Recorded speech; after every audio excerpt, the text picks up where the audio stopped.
Hello అందరికీ నమస్కారం. Welcome back to our series 'మనలో ఒకరి కథ'. రీసెంట్‌గా ఏప్రిల్ 14 అంబేద్కర్ జయంతి మనందరం జరుపుకున్నాం. నేను ఎప్పుడో విన్నాను స్టోరీ. బట్ మళ్ళీ నేను మర్చిపోయాను. నాకు మా ఫ్రెండ్ షేర్ చేశాడు. బిఆర్ అంబేద్కర్‌లో బిఆర్ అంటే భీమ్‌రావ్ అని, అలాగే అంబేద్కర్ వాళ్ళ ఒక టీచర్ అని నేను తెలుసుకున్నా. అంటే అంబేద్కర్ ఆ స్థితిలో ఉన్నప్పుడు తనని ప్రోత్సహించి, తనని బాగా ఏమంటాం ఎంకరేజ్ చేసిన ఒక టీచర్ గారి పేరే తన పేరులో ఉండాలని అంబేద్కర్ గారు బిఆర్ యాడ్ చేస్తున్నారు. నిజంగా టీచర్ అంటే అట్లా ఉండాలి కదా అనిపించింది. ఆ స్టోరీ విన్న తర్వాత ఈరోజు మన సిరీస్ లో నా బెస్ట్ టీచర్ గురించి మీకు చెప్పాలనుకుంటున్నాను.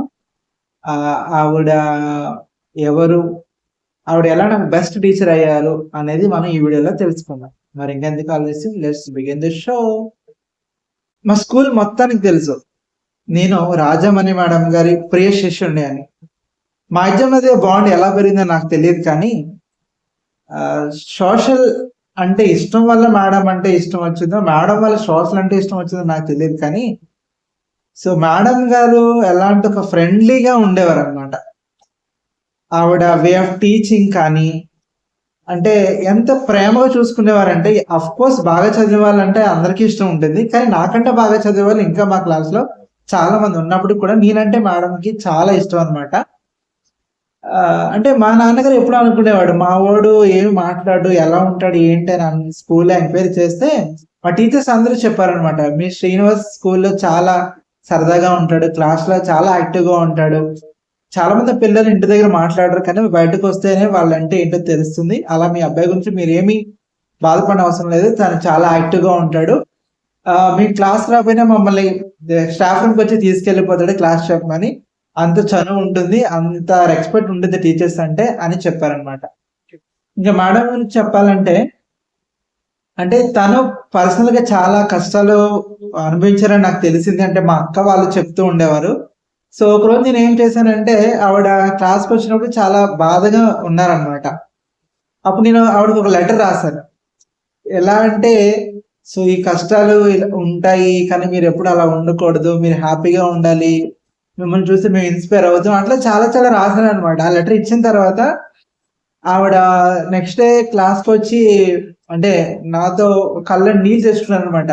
అరే ఎలా రాసారు ఇదంతా, నీకు ఎలా రాయాలనిపించింది, ఎందుకు ఆ థాట్స్ వచ్చాయి నీకు అని చెప్పి చాలా ఎమోషనల్ అయ్యారనమాట. అప్పటి నుంచి నేను ఎప్పుడు కనిపించినా కూడా కన్న కొడుకులా చూసుకునేవారేనని. ఎప్పుడైనా నేను ఉప్మా తీసుకెళ్ళాను అనుకోండి లంచ్ బాక్స్, సరే ఉప్మా ఎందుకు తెచ్చుకునేవారో, త్వరగా అరిగిపోతుందిరా అనేవారనమాట. అట్లా మేడం క్లాస్కి వచ్చినప్పుడు ఆ నోట్స్ డిక్టేట్ చేయడం కానీ, క్లాస్ లో వాళ్ళందరూ చదివించడం కానీ, అలాగే మేడం గారు చాలా సోషల్ యాక్టివిటీస్ కూడా చేసేవారు. ఎన్ఎస్ఎస్ ఉండేది. అయితే అప్పుడే మేడం చాలా మొక్కలు పెంచారు మొత్తం స్కూల్ గ్రౌండ్ లో. ఇప్పుడు కూడా మీరు ఆ మొక్కలు చూడొచ్చు, ఇప్పుడు చెట్లు అయిపోయాయి. అయితే ఆ మొక్కలకి ఎప్పుడు నీళ్ళు వేస్తుండే వాళ్ళం, మేమే ఒక టైం టేబుల్ వేసేవాళ్ళం, వర్క్ అలౌట్ చేసేవాళ్ళం. అలా ప్రతిదీ కూడా నాతో చెప్పేవారు, నేను చేయించేవాడిని. చాలా హ్యాపీగా ఉండింది అనమాట. అలా రోజులు గడిచిపోయాయి, 10th క్లాస్ అయిపోయింది. కానీ ఏంటంటే వింత, సోషల్ లోనే నాకు మార్క్స్ తక్కువ వచ్చాయి అనమాట కంపారిటివ్ గా. ఐ థింక్ 89, 85 వచ్చాయి. బట్ మేడం చాలా ఎక్కువ వస్తాయని ఎక్స్పెక్ట్ చేశారు, బట్ ఏంటో తెలియదు నాకు. అయితే అలా నా 10th అయిపోయింది, నేను ట్రిపుల్ వెళ్ళిపోయాను. బీటెక్ అక్కడే కంప్లీట్ చేశాను. ఎంటెక్ లో కూడా నాతో అప్పుడప్పుడు మేడం మాట్లాడేవారు. ఎప్పుడైనా మనీ కావాలంటే మనీ కూడా హెల్ప్ చేసేవారు. నేను తిరిగి ఇస్తానంటే మేడం అన్న, నీకు మంచి జాబ్ వచ్చినప్పుడు ఇద్దులేరా, ఇప్పుడు ఎందుకు అవన్నీ గుర్తుపెట్టుకుంటా అనేవారు. ఏ న్యూ ఇయర్ వచ్చినా, న్యూ ఇయర్ ప్రతి సంవత్సరం మేము అన్నవరం వెళ్ళేవాళ్ళం. కొండతో సత్యనారాయణ స్వామి కొండకి వెళ్ళేవాళ్ళం. At the same time madam కూడా ఇంటికి కూడా వెళ్ళేవాళ్ళం. అక్కడ మేడం బిర్యానీ పెట్టేవారు, వాళ్ళ బాబుతో ఆడుకునేవాళ్ళు. అట్లా చాలా మెమోరీస్ అయితే ఉన్నాయన్నమాట. అయితే నేను ఎంటెక్ లోనే ఫస్ట్ సెమిస్టర్ అయింది. ఫస్ట్ సెమిస్టర్ ఎగ్జామ్స్ జరుగుతున్నాయి. ఒక ఎగ్జామ్ అయింది, సెకండ్ ఎగ్జామ్ కి నాకు అదే స్కూల్లో వేరే టీచర్ కాల్ చేశారు, ప్రేమలత మేడం అని. తను చెప్పారు, ఇలా మేడం గారు ఎక్స్పైర్ అయ్యారని. సో ఇంకా నా బుర్ర పని చేయలేదు అనమాట. నేను ఎప్పుడు ఎక్స్పెక్ట్ చేయలేదు ఇలాంటి న్యూస్ నేను వింటానని. సడన్ గా ఏమైందో తెలియదు, ఆవిడకి ఏమి నేర్పించలేదు. కారులో వెళ్తుంటే వామిటింగ్స్ అయ్యి అంతే, ఇంక అట్లా మేడం చనిపోయారని చెప్పారు. అప్పుడు ఏంటంటే యాక్చువల్ గా బీటెక్ లో కాకుండా ఎంటెక్ లో అది ఓన్లీ ఇయర్ వైజ్ ఉంటుంది అనమాట. మళ్ళీ ఆ ఇయర్ అయిపోతే ఆ సెమిస్టర్ మీద మళ్ళీ ఎగ్జామ్స్ పెట్టేవారు కాదనమాట. అందుకని నేను ఆ రోజు వెళ్ళలేకపోయాను. కానీ నేను వెళ్ళకపోయినా ఆ రోజు మా టీచర్స్ అందరూ, స్కూల్ టీచర్స్ అందరూ శ్రీనివాస్ రాలేదు, శ్రీనివాసు మేడం కొన్ని అనుబంధాన్ని అందరూ చర్చించుకున్నారంట. అది చెప్పినప్పుడు మేడం, ప్రేమలత మేడం కూడా ఆ రోజు చెప్పారనమాట. మీరు వస్తూ ఉంటే బాగుండేది, బట్ ఎగ్జామ్స్ అంటున్నారు కదా, ఓకే అని అన్నారు. తర్వాత నేను ఎప్పుడు అన్నవరం వెళ్ళినా ఆ ఇల్లుని అలా చూస్తూనే ఉండిపోయేవాడిని. చాలా మంది అడిగేవాడిని, మేడం సారు వేరే మ్యారేజ్ చేసుకున్నారా, బాబుని ఎవరు చూస్తున్నారు ఏంటనేది.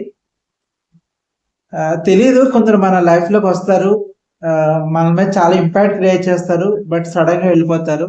కానీ వాళ్ళు చూపించిన ప్రేమ, వాళ్ళు మన మీద క్రియేట్ చేసిన ఇంపాక్ట్ ఎప్పటికీ అలానే ఉంటుంది. నేను ఎప్పటికీ మర్చిపోను మేడం గారిని.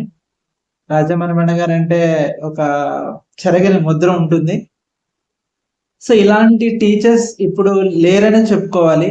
చాలా మటుకు లేరు, ఎక్కడో ఒకరు ఇద్దరు ఉంటారు. ఇలాంటి టీచర్స్ మనం స్కూల్లోనే చూస్తాము, కాలేజీల్లో చూడలేము. కాలేజ్ లైఫ్ వేరు.